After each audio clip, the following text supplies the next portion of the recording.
जी नमस्कार, मैं हूं राज पाठक और आप देख रहे हैं बुलेट न्यूज टीवी। देखिए, आपको मालूम है कि बिहार विधानसभा चुनाव खत्म हुआ है, लेकिन एक बार फिर से 2026 यानी कि नए साल के शुरुआत में राजनीतिक माहौल गर्म होने वाला है। एनडीए में अब लड़ाई है। किस बात को लेकर के हम आपको बताएंगे। अब प्रधानमंत्री मोदी के लिए बड़ा असमंजस का समय है, बीजेपी के लिए बड़ा असमंजस का समय है कि वो किसे चुनने वाली है। कुशवाहा जी को अपने साथ लेकर चलेगी या अपने हनुमान यानी कि चिराग पासवान को। मामला क्या है हम आपको बता देते हैं। दरअसल 2026 में राज्यसभा की सीटों पर चुनाव होने वाले हैं। 5 सीटों पर चुनाव होंगे।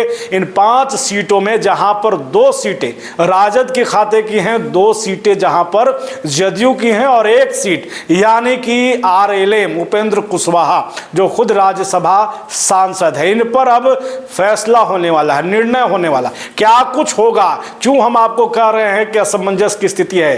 पासवान जी को पकड़ेंगे या फिर कुशवाहा जी को। लड़ाई है, घमासान है, बदलाव देखने को मिल सकता है। बहुत चीजें हैं, आपको हम बता देते हैं। दरअसल एनडीए की तरफ से इस बार जिस तरीके से उन्हें बहुमत मिला है और जहां पर महागठबंधन की करारी हार हुई है, आपको मालूम है कि 25 सीटें महज सिर्फ राजद के खाते में। और अब जो ये विधानसभा का चुनाव है, इस चुनाव के रिजल्ट के बाद जो है ये तय हुआ कि कहीं ना कहीं राजद को इसका नुकसान खास करके राज्यसभा में होने वाला है। क्या मामला है, दरअसल राज्यसभा सीटों के लिए 41 विधायकों की आवश्यकता है, क्योंकि 243 है तो उस पर 6 से होगा, क्योंकि 5 पर चुनाव है, 1 जोड़ करके देखा जाता है। ऐसे में 41 विधायकों की आवश्यकता है एक राज्यसभा सीट के लिए।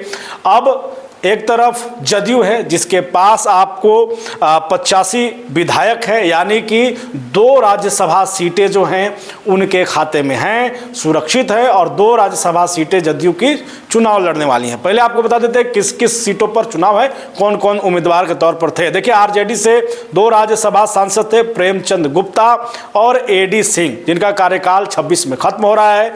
वहीं पर जदयू से हरिवंश नारायण और रामनाथ ठाकुर हैं, इनका भी जो है कार्यकाल खत्म हो रहा है। अब अगर बात करें आरएलएम से तो उपेंद्र कुशवाहा हैं, जिनका आपको कार्यकाल 26 में खत्म होने वाला है। अब ऐसे में इस पर चुनाव है। अब आपको मालूम है कि 41 विधायकों को लेकर के जो है एक राज्यसभा सीट होगी, तो जदयू की 2 सीटें सुरक्षित हैं। और ऐसा कहा जा रहा है कि इन दोनों सीटों पर जो है एक बार फिर से उन्हीं को मौका जदयू देगी, यानी कि रामनाथ ठाकुर को एक बार फिर से दोबारा मौका मिलेगा, मतलब भेजा जाएगा राज्यसभा। और हरिवंश नारायण जो हैं अभी उप सभापति भी है राज्यसभा के, उन्हें मौका मिल सकता है। लेकिन अब बात है कि 2 और सीटें जो राजद की सीटें थी, तो देखिए राजद की जो सीटें हैं उसमें अब जो है करारी हार, मतलब बड़ा झटका उनको मिल गया है, क्योंकि 25 सीटें उनके पास हैं और ऐसे में 41 सीटों की आवश्यकता है। अगर पूरी महागठबंधन को भी देख लें तो सबको मिला करके 41 होता है। ऐसे में 1 सीट पर राजद दावेदारी कर सकता है, लेकिन वो तब जबकि सभी महागठबंधन एक साथ होकर के राजद को भेजने पर तैयार हो जाए कोई कैंडिडेट को। अब लेकिन 2 सीटों पर दावेदारी है। अब ये 2 सीटें हैं राजद की, उन पर अब बीजेपी की अपनी एक दावेदारी है। देखिए, बीजेपी के पास 89 विधायक हैं और ऐसे में वो 2 सीटें आसानी से उनको मिल रही हैं।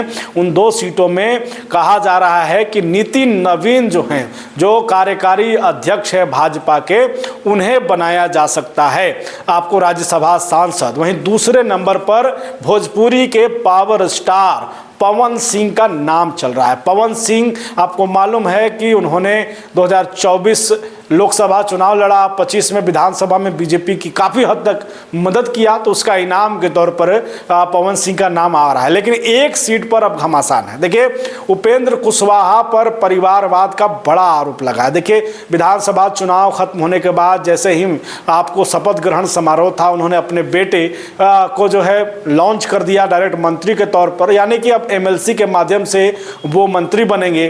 तो एक परिवारवाद का ठप्पा उनके ऊपर लग गया है। कई विधायकों के बीच में इस पर नाराजगी भी देखने को मिली जहां तक। तो अब ऐसे में बीजेपी नहीं चाहेगी कि परिवारवाद का जो ठप्पा उपेंद्र कुशवाहा पर लगा है वो एनडीए के साथ उसी तरीके से जाए।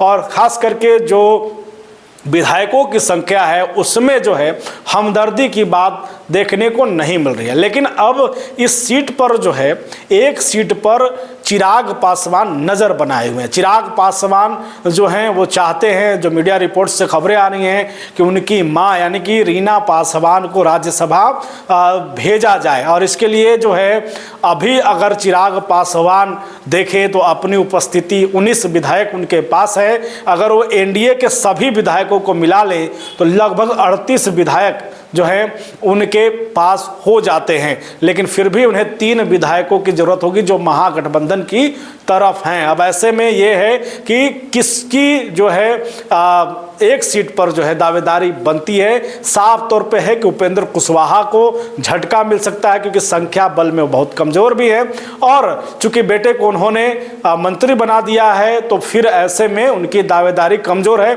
अब देखना होगा कि महागठबंधन के तरफ से जो है 1 सीटें राजद को मिलेंगी, यानी कि एकजुट होकर के कोई भेजने को तैयार होगा, या फिर जो 3 विधायकों की आवश्यकता जो है, क्रॉस वोटिंग की जो चर्चा होती है उसमें बाजी मार जाएंगे चिराग पासवान। नजर बनी रहेगी। लेकिन ये तमाम जो खबरें सामने आ रही हैं संभावित खबरें हैं, और ये लगभग माना जा रहा है कि ये तय है और चिराग पासवान यहां भी बाजी मारते दिख सकते हैं। लगातार बने रहिए, देखते रहिए बुलेट न्यूज़ टीवी।